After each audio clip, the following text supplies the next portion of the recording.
Hello everyone, welcome back to my channel. मी रुद्राणी ओसीएमच्या आणखीन एका न्यू व्हिडिओमध्ये तुमच्या सगळ्यांचं स्वागत करते.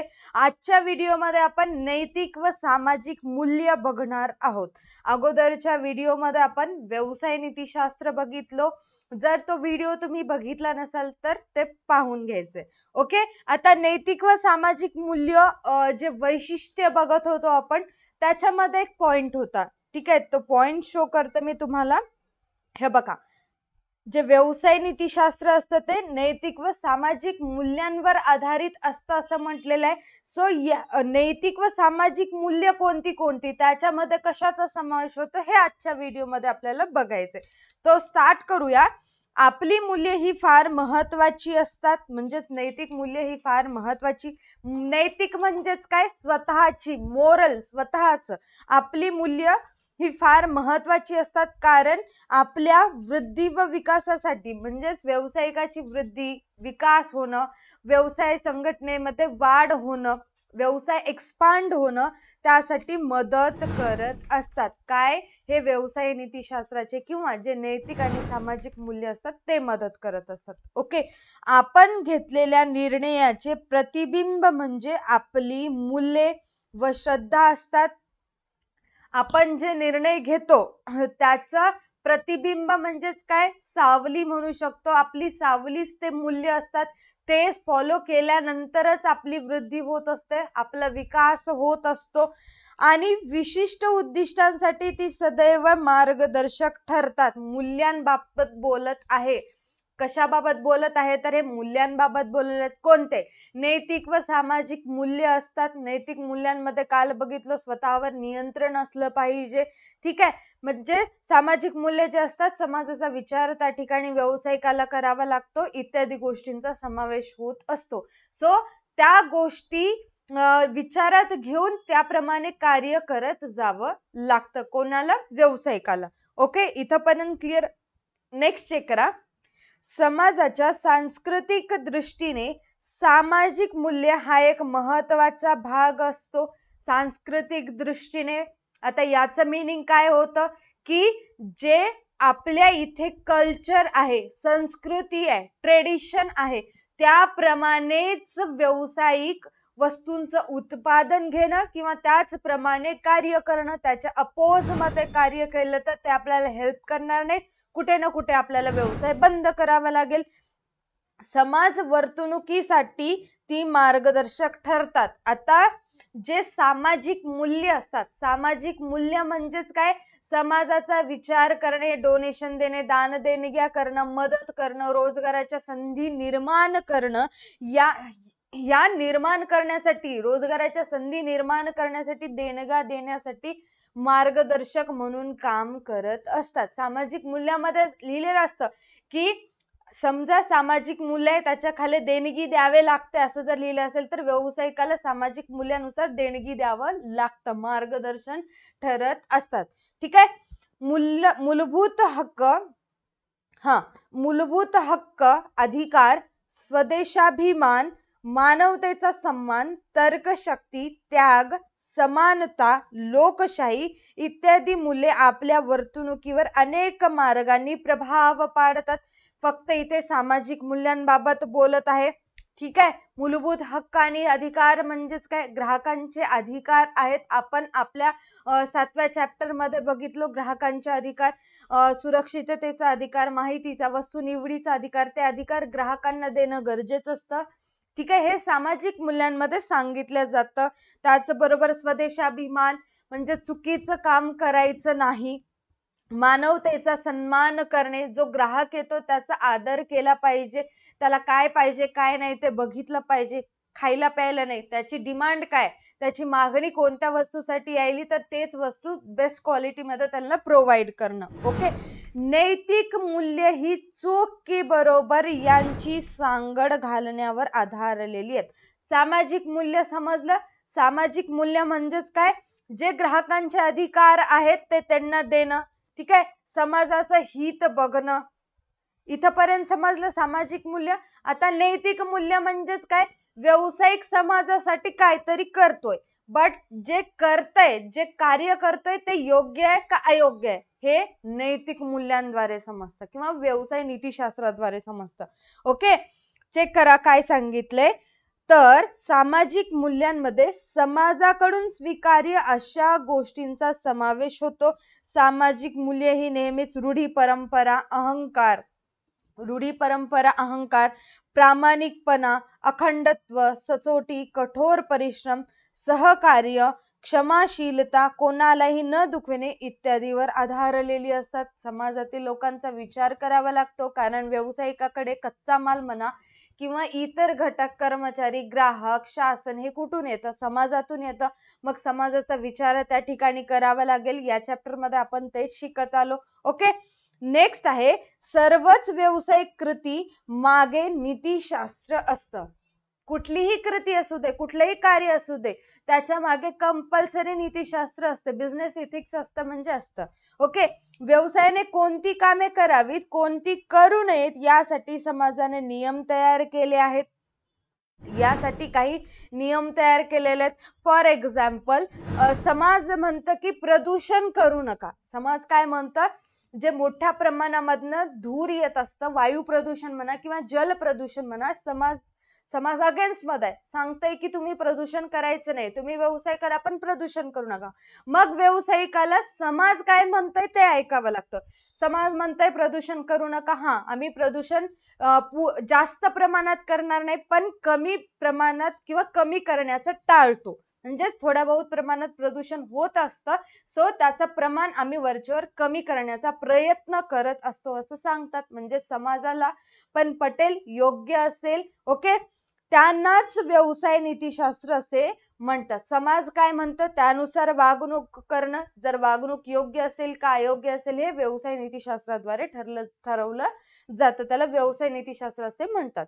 प्रामाणिकपणा, पारदर्शकता, न्यायबुद्धीने वागणे, अखंडत्व इत्यादीमुळे नावलौकिकता वाढते. येस, जर तुम्ही समाजासोबत प्रामाणिकपणा ठेवत असेल, पारदर्शकता ठेवत असेल, म्हणजेच काय ह्या वस्तूची किंमत 10 रुपयात असेल तर आम्ही तुम्हाला ती वस्तू 10 रुपयालाच विकू. पारदर्शकता असेल, या वस्तूमध्ये हे काय म्हणतात इन्ग्रेडियंट्स आहेत, हे फॅक्ट खरं खरं सांगणं, त्यांना पारदर्शक, प्रामाणिकपणा, ट्रस्ट त्या ठिकाणी निर्माण होतं. ओके, याचा फायदा दीर्घकालीन आर्थिक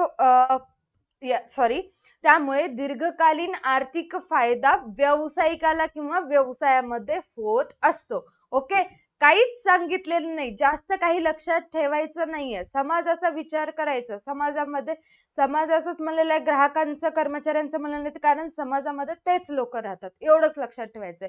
ओके, नेक्स्ट आहे व्यवसाय नीतीची काही संहिता आहेत. याला आचारसंहिता म्हणू शकता. आता बघितलो आपण, याला थोडक्यात आपण नियम असं म्हणू शकतो. ओके, आतापर्यंत बघत होतो व्यवसाय नीतिशास्त्रामध्ये काही नियम असतात, काही नियमावली असतात. तर ते आता स्टेप बाय स्टेप एक बघूया आपण. आता इथे फर्स्ट आहे काय करावे. व्यावसायिकाने काय करावे, काय करायला पाहिजे, एक चेक करूया.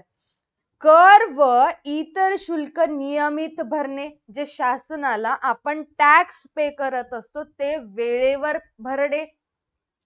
टॅक्स न लपवून ठेवता जेवढं प्रॉफिट आहे त्यानुसार टॅक्स भरणं हे पहिलं कार्य आहे. शासनाला टॅक्स देणं पहिलं झालं, करायला पाहिजे. दुसरं काय, कामगारांना योग्य मजुरी, भत्ता व इतर आर्थिक प्रोत्साहन देणं. मी सांगितलंय तुम्हाला अगोदरच, कर्मचारी असतील तर त्यांना सॅलरी वेळेवर देणं, त्यांचं प्रमोशन करणं, त्यांना भत्ते देणं, कधी मध्ये त्यांना हॉलिडेसाठी तिकीट्स वगैरे काढून देणं, त्यांना राहण्याचं, पिण्याचं, खाण्याचा खर्च त्या ठिकाणी करणं, हे करावं लागतं. उत्पादनाच्या विश्वसनीयतेची व सुरक्षिततेची खात्री देणं हे सुद्धा गरजेचं असतं. एक एक्झाम्पल घेऊया, असंच सांगते एक्झाम्पल, ऐका.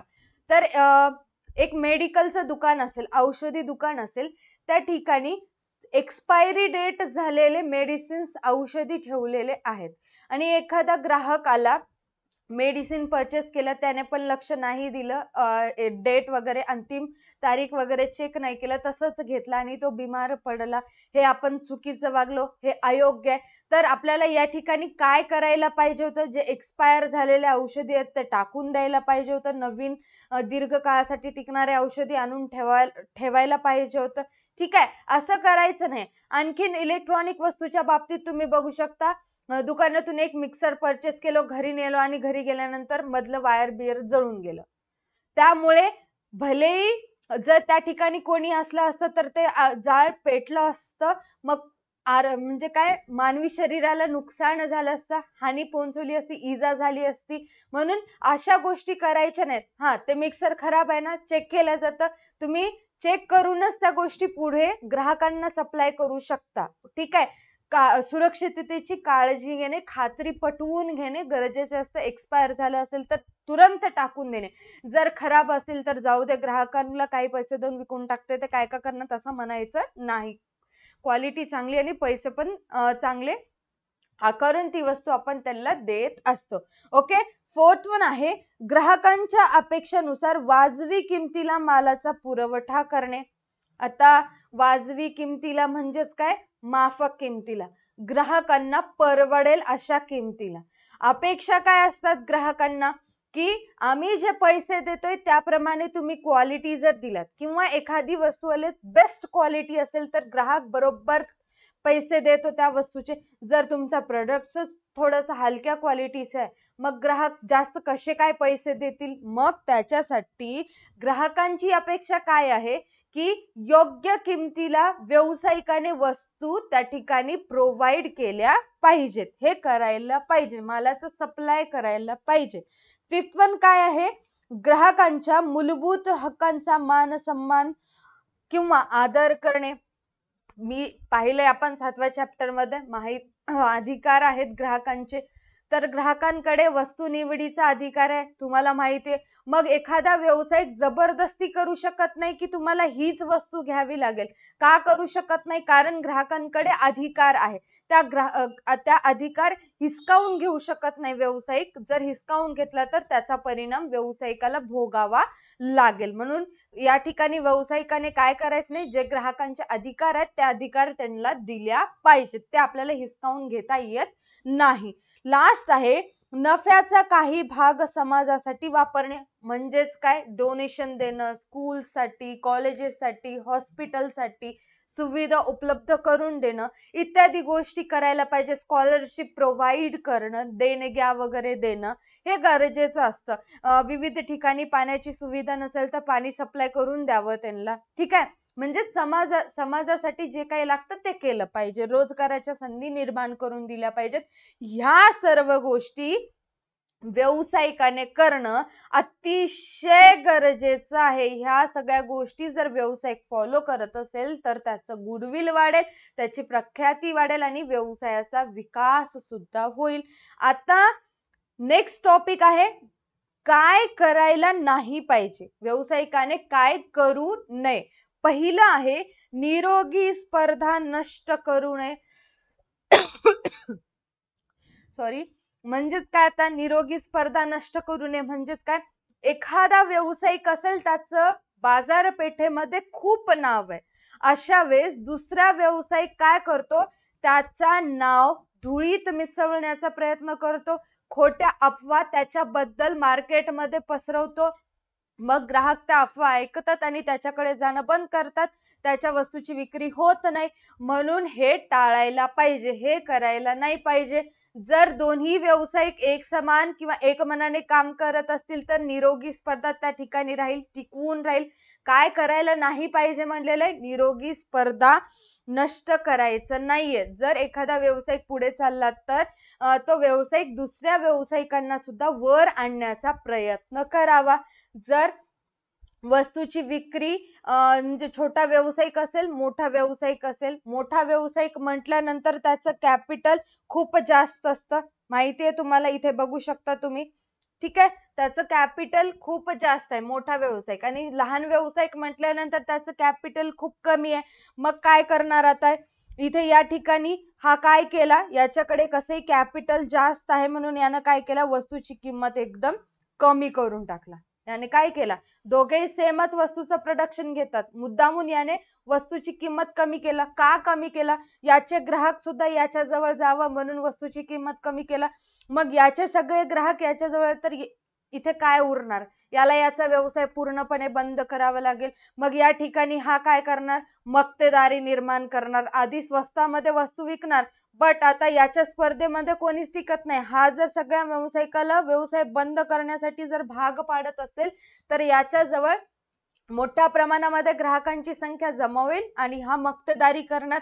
हे अवॉइड करायला पाहिजे, हे करायचं नाही. हे डूज और डोंट, हे करायचं नाहीये. सेकंड वन आहे ग्राहकांची फसवणूक किंवा शोषण करू नये. आता याच्याबद्दल डबल सांगायची गरज नाहीये, तुम्हाला माहिती आहे ग्राहकांसोबत कशा पद्धतीने फसवणूक वगैरे केली जाते, त्या पूर्णपणे व्यावसायिकाने टाळल्या पाहिजेत. थर्ड वन आहे मक्तेदारी निर्माण करू नये. आताच सांगितले, ठीक आहे, आताच काय सांगितले, लहान व्यावसायिक जे असतात याने वस्तूची प्राइस कमी केल्यामुळे सगळे ग्राहक या मोठ्या व्यावसायिकाकडे येतात आणि यांचं जे व्यवसाय असतं ते पूर्णपणे बंद पडतं. लहान व्यावसायिक असे कितीतरी असतात, ठीक आहे, असे कितीतरी लहान व्यावसायिक आहेत. फॉर एक्झाम्पल 4 असे सिमिलर वस्तूचं प्रोडक्शन घेणारे असे व्यावसायिक होते. सो याने डोकं लावून वस्तूची पूर्णपणे किंमत कमी करून टाकला, तर यांना वस्तूची किंमत कमी करणे परवडत नव्हतं. का परवडत नव्हतं, कारण याचं कॅपिटल ऑलरेडी कमी होतं.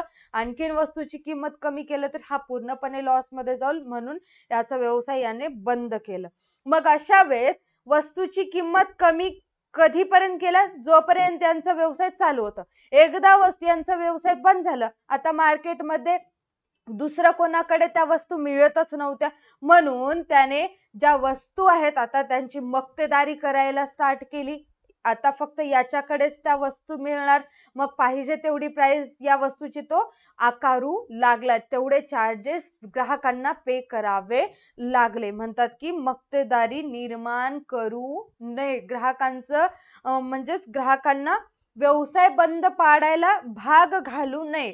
जर व्यवसाय बंद पडला तर तो त्याची मक्तेदारी सुरू होते, मक्तेदारी त्या ठिकाणी निर्माण होत असते. ओके, फोर्थ वन आहे साठेबाजी किंवा काळा बाजार यांचा आधार घेऊ नये. आता सट्टेबाजी म्हणूया आपण. साठेबाजी ते थोडस अवघड जाते वर्ड आपल्याला, आपल्याकडे सट्टेबाजी असं म्हणतात.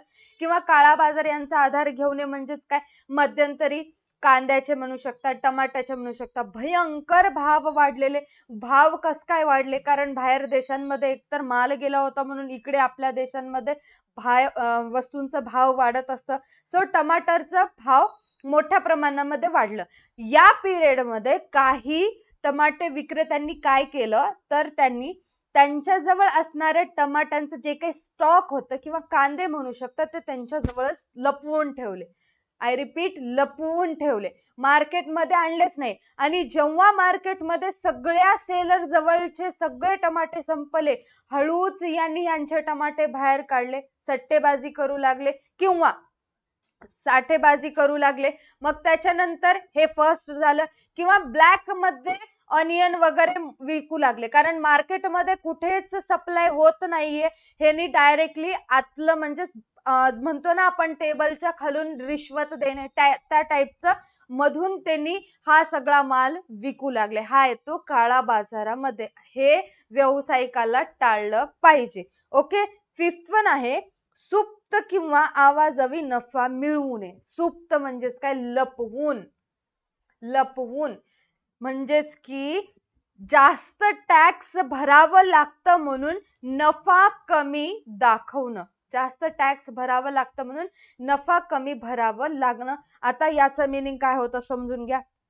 जर हा व्यावसायिक असेल, याला वर्षाला म्हणू शकतो किंवा वर्षाचं घेऊया, याला वर्षाला 4 लाख रुपये प्रॉफिट होत असेल. फॉर एक्झाम्पल घ्यायचंय, किती होत आहे आपल्याला नाही माहिती.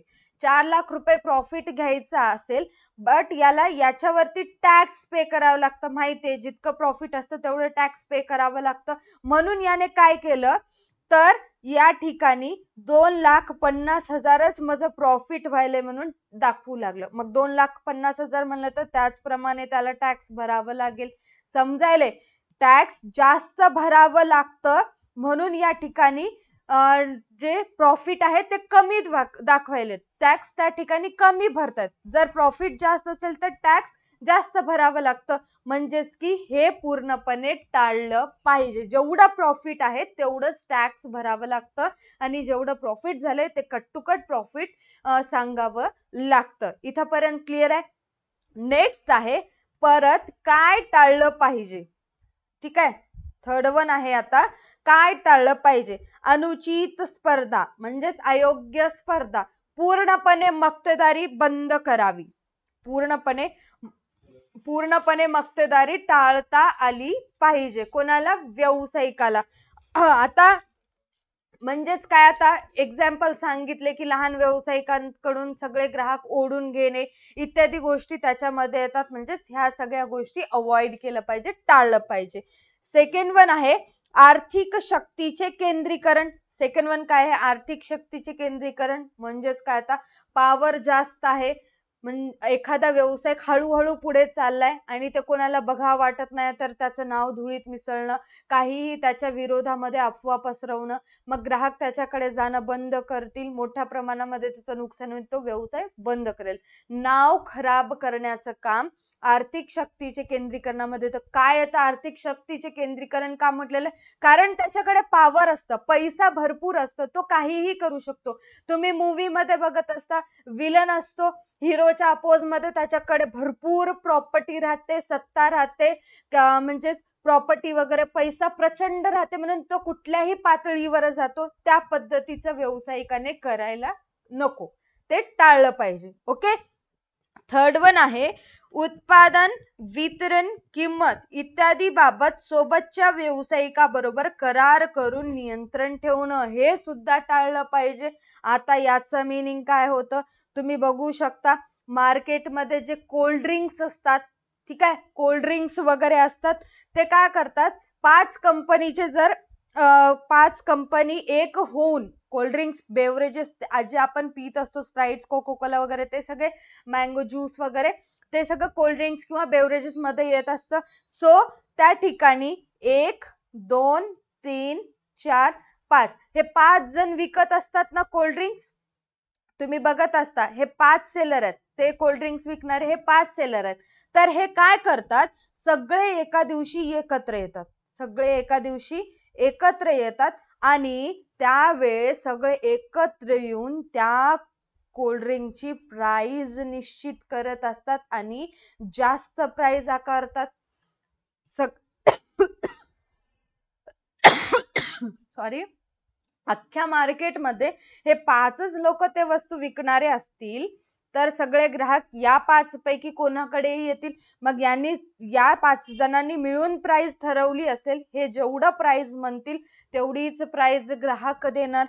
ग्राहक समजा या 3 नंबर वाल्याकडे गेलेला, म्हणलं की कोल्ड्रिंक्स घ्यायचं असेल तर एका कोल्ड्रिंकची प्राइस 500 रुपये म्हटलं, हे खूप जास्त आहे म्हणलं तर तुम्ही कुठंही जा तेवढीच प्राइस सांगते म्हणतंय का नाही. मग आपण जाऊ दे एकदा बघू तरी म्हणून आपण गेलो 1 नंबर कडे, 1 नंबर वाला बी 500 म्हणलं, म्हणजेच त्या ठिकाणी समजून जायचं की त्यांनी मिळवून प्राइस ठरवलेली आहे, ते करायचं नाही. कारण ग्राहक अशा प्रकारचं जर प्राइस तुम्ही एकत्र येऊन ठरवत असाल तर कितीही प्राइस जास्त राहिली तर ग्राहक खरेदी करत असतं, हाय प्राइस असते वेळी सुद्धा. मग ग्राहकांना नुकसान होत असतं, त्यावेळेस ग्राहकांची फसवणूक त्या ठिकाणी केली जाते. ओके, समजलं इथपर्यंत? आता काय स्वीकारलं पाहिजे, काय करायला पाहिजे, काय करू नये, काय टाळावे, आता काय स्वीकारायचंय बघा. काय स्वीकारायचंय त्यातलं फर्स्ट वन आहे सेवा प्रथम आणि नफा नंतर. हे तत्व प्रत्येक व्यावसायिकाने स्वीकारलं पाहिजे.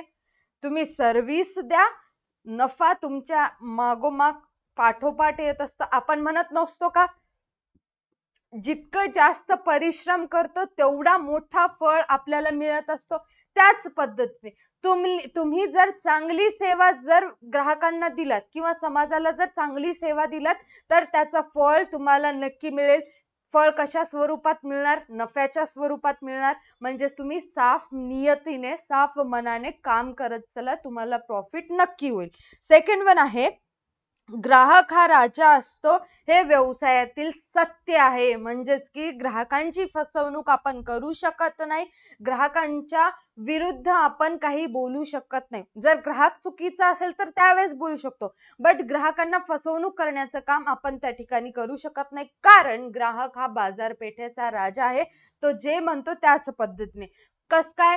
जर ग्राहक म्हटले, सगळे ग्राहक मिळून म्हणाले की एखादा व्यावसायिक असेल, तुम्हाला आमची वस्तू पटना झाली, एक पण ग्राहक तुमच्या जवळ येऊन वस्तू खरेदी करणार नाही, अशा वेळेस गपचूप त्या व्यावसायिकाला व्यवसाय बंद करावा लागेल. म्हणजेच की ग्राहक जे म्हणतो त्याच पद्धतीने व्यावसायिकाला वागू लागतं. जर चुकीचं असेल तर वागायचं नाही, बट ग्राहक योग्य आहे, आपण कुठेतरी चुकतोय तर ते करायचं नाही. तसं ते आपल्याला स्वीकारावं लागतं, की माइंडसेट बनावं लागतं की ग्राहकांचं आपल्याला ऐकावं लागतं. ग्राहक राजा आहे. ओके. थर्ड वन आहे, तुमचा व्यवसाय न्याय, योग्य, मानवतावादी, कार्यक्षम आणि अष्टपैलू बनवणे. पारदर्शकता असावी लागते. एवढंच, पारदर्शकता असणं. आपण जे करतोय, जे वस्तू यूज करतोय, एखादा प्रोडक्शन करत असेल तर त्याच्यामध्ये कोणते कोणते घटक वापरतो हे सगळ्यांना समजलं पाहिजे, हे सगळ्यांना कळलं पाहिजे. म्हणजेच काय? पारदर्शकता. ते जर आपण सगळ्यांना सांगत गेलो तर ट्रस्ट पण निर्माण होईल. काय होईल? की हे जे कंपनी आहे कधीच धोका देत नाही, हमेशा आम्ही याच कंपनीकडून वस्तू खरेदी करतो, हे कुठे ना कुठे गुडविल मध्ये वाढ होत असते. ग्राहक सॅटिस्फाईड होत असतात, त्यांना न्याय मिळत असतं, त्यांच्यासोबत योग्य वागणूक दिली जाते. या सर्व गोष्टी व्यावसायिकाला स्वीकाराव्या लागतात. ओके. इथपर्यंत समजलं? हे होतं आपलं नैतिक व सामाजिक मूल्य. आय होप तुम्हाला नैतिक व सामाजिक मूल्य क्लिअर असतील. जर हा व्हिडिओ तुम्हाला आवडला असेल तर व्हिडिओला लाईक करायचं, चॅनलला सबस्क्राईब करायचे. भेटूयात अशाच एका न्यू व्हिडिओ मध्ये. आजच्यासाठी एवढंच. Tata bye bye, take care, stay connected.